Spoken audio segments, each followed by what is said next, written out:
Some very good news tonight. I can report that all hope is not lost in New York.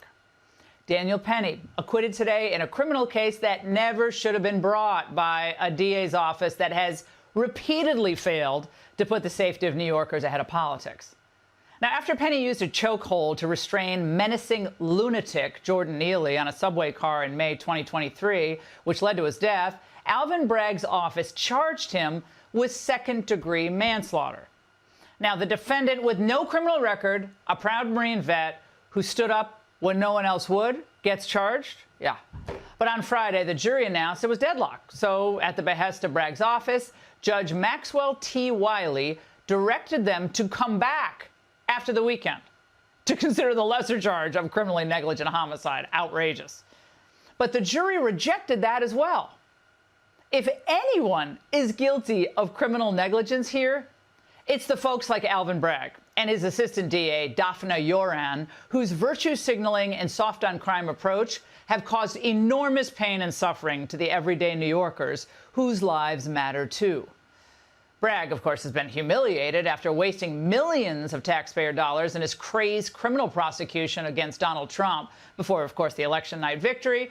He released a statement today saying he respects the jury's decision, but noted, unfortunately, over the duration of this trial, talented career prosecutors and their family members were besieged with hate and threats on social media, by phone, over email. Simply put, this is unacceptable. Yes, I agree with him. It is completely unacceptable. No one should be threatened. And yet, that's exactly what Jordan Neely did to those subway passengers. By the way, do you know this? All but 2 of the 11 witnesses who testified at trial said Mr. Neely's presence amounted to the scariest experience they'd ever had on a subway. Now, in many ways, this case's outcome does harken back to Bernie Goetz's acquittal in 1985, because that came during another time when people in New York were feeling increasingly fed up with liberal do-gooders helping violent criminals get off. Most regular people then and now just want to return to safety and normalcy. But, of course, the usual racial arsonist reacted to the verdict today. Someone who never rides the subway, by the way, the Reverend Al Sharpton, he put out a statement saying, this verdict represents the blatant legalization of civilian vigilantism, sending a dangerous message that citizens can now take matters into their own hands, even if it leads to someone's death. But what all he doesn't get, what Al doesn't get, is that the people of New York have just had it. Maybe the Rev should just brush off, I guess, the crowds that Trump drew in New York and the Bronx, just ignoring that, Madison Square Garden. But he's brushing that off, but he should have paid more attention. Those people know that the danger to America isn't from Trump. It's not from people like Daniel Penny or overzealous cops. The danger to New Yorkers and the rest of the people in this country come from prosecutors who want to punish law-abiding Americans by making excuses for hardened criminals and also marauding migrants.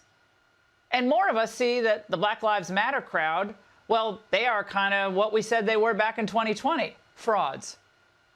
We need some black vigilantes. That's right. People want to jump up and choke us and kill us for being loud. How about we do the same when they attempt to oppress us? And who is he? Well, he sounds like a racist, and he's essentially threatening violence if he doesn't get his way. Nothing's changed from 4 years ago. These BLM radicals don't care about working people in these cities. They burned Minneapolis down, didn't care about that. And they're just trying to cash in on their anti-American hatred. America has no moral code. America has no soul. Once we saw those non-white jurors, we knew that this case was over. Then a special Christmas greeting. These wonderful white people, I hope they celebrate their Christmas while the Neely family is praying and asking God for comfort. God them and God America. Yeah, you know what she said. She must have been a Jeremiah Wright acolyte. Well, it got ugly at times outside the courthouse, but not inside the pub where Penny's team celebrated. It feels great, really does. And so tell me, what's going on right now? Yeah, we're just, it's 18 months of weight on everybody's shoulders. Most importantly, Danny's, walking around with the weight of this indictment on him, knowing that he's been falsely accused for doing the right thing. Trump back on the world stage, and it's like he never left. 47 flew over to France this weekend for the reopening of Notre Dame. And he said the cathedral looked better than it did 900 years ago. But while he had his eyes on the architecture, the world had its eyes on him. Even Dr. Jill couldn't look away. The two had a little side chat. Trump told the Post it was very nice. She couldn't have been nicer. And then he used the photo to promote his new cologne, a fragrance your enemies can't resist. I know what Johnny wants for Christmas. And long lines stretching through the pews to shake 47's hand. Outside the French presidential palace, Macron was manhandled by a Trump handshake. Trump told the Post, quote, "It's just a firm shake." He understands that. Just a firm shake. France received Trump with the pomp and circumstance reserved only for a sitting president. Red carpet, trumpets blaring, the guard in full uniform. He strolled inside and got right to work. It's an honor to be here. We had a good time together, and we had a lot of success, really great success working together on defense and offense too. And it certainly seems like the world is going a little crazy right now, and we'll be talking about that. Thank you very much for being here. Prince William met with President-elect for about 40 minutes. Trump said they had a great talk, and William's a good-looking guy. Quote, "He looked really very handsome last night. Some people look better in person. He looked great." And I told him that. Then in came the president of Ukraine. Zelensky met with Trump and Macron for about 45 minutes. Trump says he wants to make peace. That's new. And that he's formulating a concept of how to end that ridiculous war, quote unquote. Next up was the Prime Minister of Italy, Giorgia Meloni. Musk popped into that meeting. Musk and Meloni have a thing. Trump called the Italian a real live wire. Overall, Trump says we all got along great, and he hopes they can straighten out the world in a little bit. Back in the United States, the Democrats are admitting, quote, "It feels like Trump is president already." They feel like Biden has, quote, "effectively disappeared from the radar." And in conversations, they don't even mention President Biden. It's kind of sad. One Democrat says Biden is one of the lamest of lame ducks we've ever seen, and they're ready to move on. Democrats in Washington just want to get him and the people around him out the door. Trump's practically sleeping in the White House and walking around the Rose Garden. And Biden doesn't seem to care. Democrats are embarrassed. History is going to be a harsh judge. This is the culmination of what's really a public humiliation for the party, that their leader is really not capable of being a public figure for the last 5 years. But the left isn't moving on anytime soon. After Democrats spied on him, had him arrested, and almost got him assassinated, the media cannot stop picking at old wounds. I don't have to tell you this because you've talked about it. It comes at a time when the country is deeply divided. And now you're going to be leading this country for the next 4 years. For the sake of unifying this country, will you concede the 2020 election and turn the page on that chapter? No. No, why would I do that? But let me just tell you, when you say the country is deeply divided, I'm not the president. Joe Biden's the president. But you're going to be the president. No. I'm not the president. So when you say it's deeply divided, I agree. But Biden's the president, I'm not. And he has been a divider. And you know where he divided it more than anything else, and it probably backfired on him, I think definitely, is weaponization. When he weaponized the Justice Department and he went after his political opponent, me, he went after his political opponent violently because he knew he couldn't beat him. And I think it really was a bad thing. And it really divided our country. Trump just cut through Welco like warm butter. The media and everyone in Washington knows exactly what they're guilty of, and they're acting like it. Bureaucrats are scrubbing their social media and changing their job titles so they don't get fired on day one.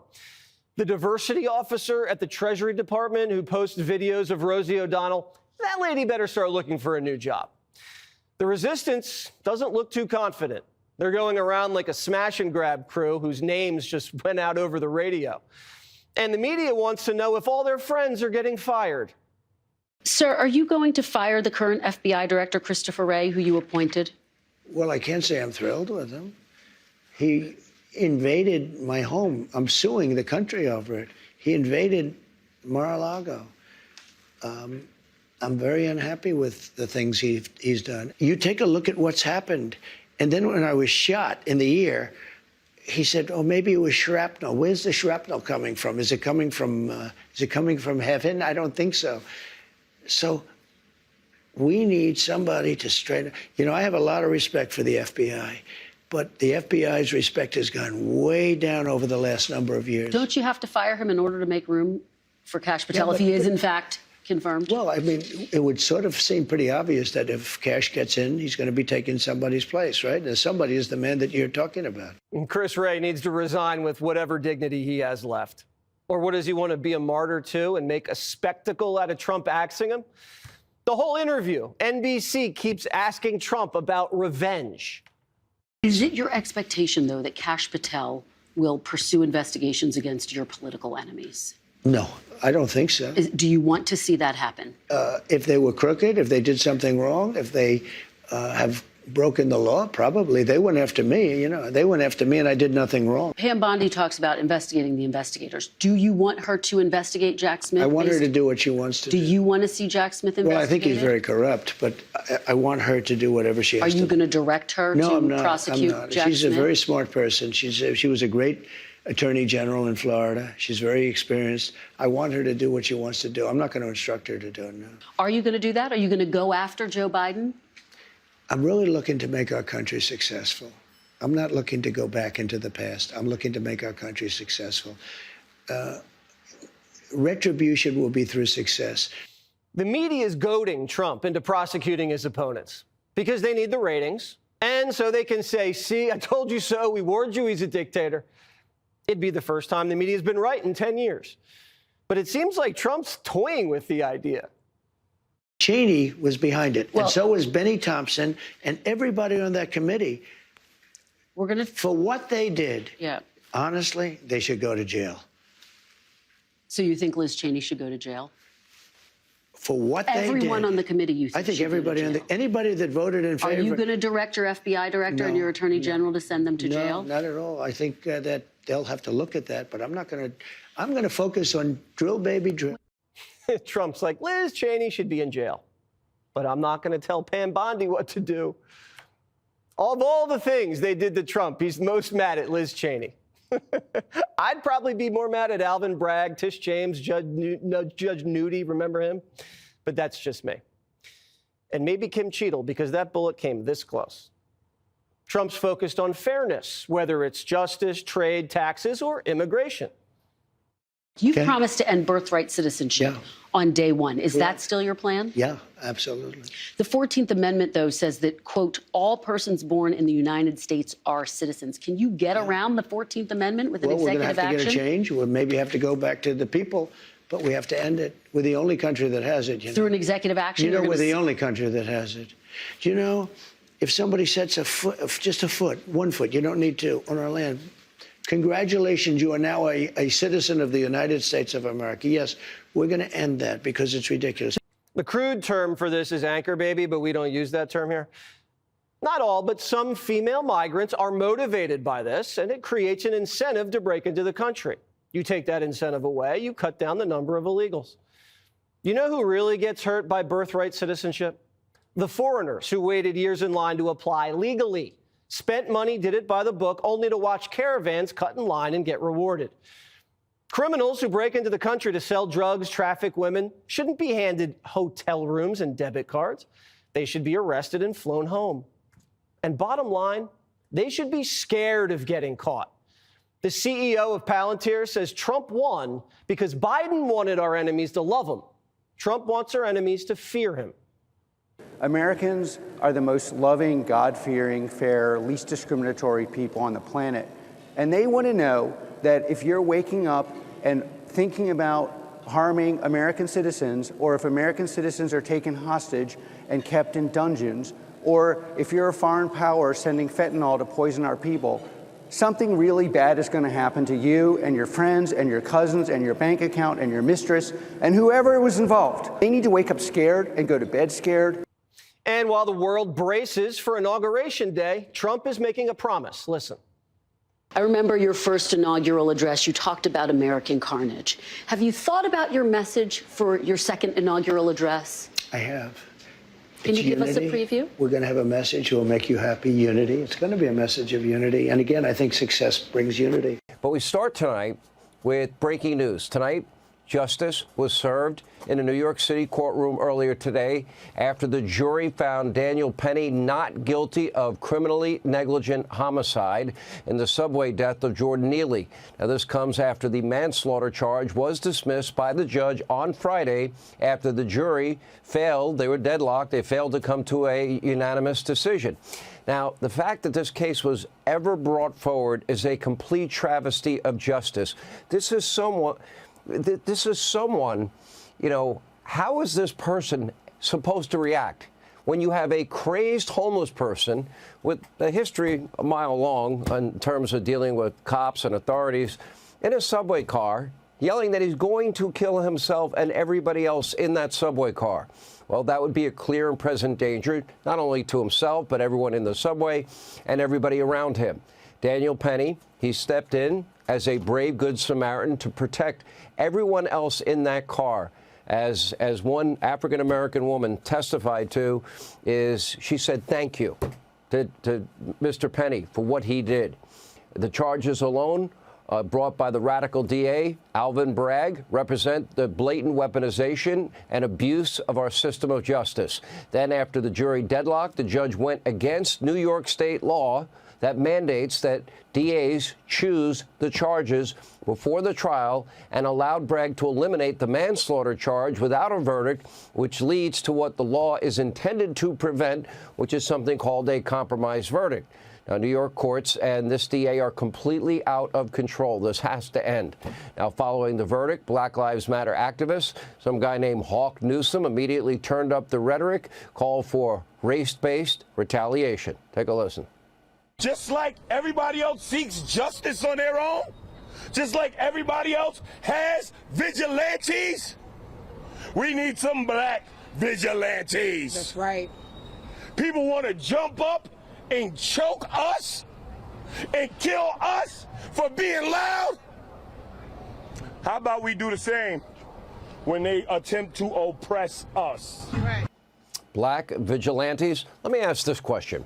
Where was Black Lives Matter? You see that police officer right there? A St. Louis police officer. His name, David Lee. He was killed in the line of duty back in September, a drunk driving incident by a Biden-Harris illegal. Where was the outrage then? Hey, Sean Hannity here. Hey, click here to subscribe to Fox News YouTube page and catch our hottest interviews and most compelling analysis. You will not get it anywhere else.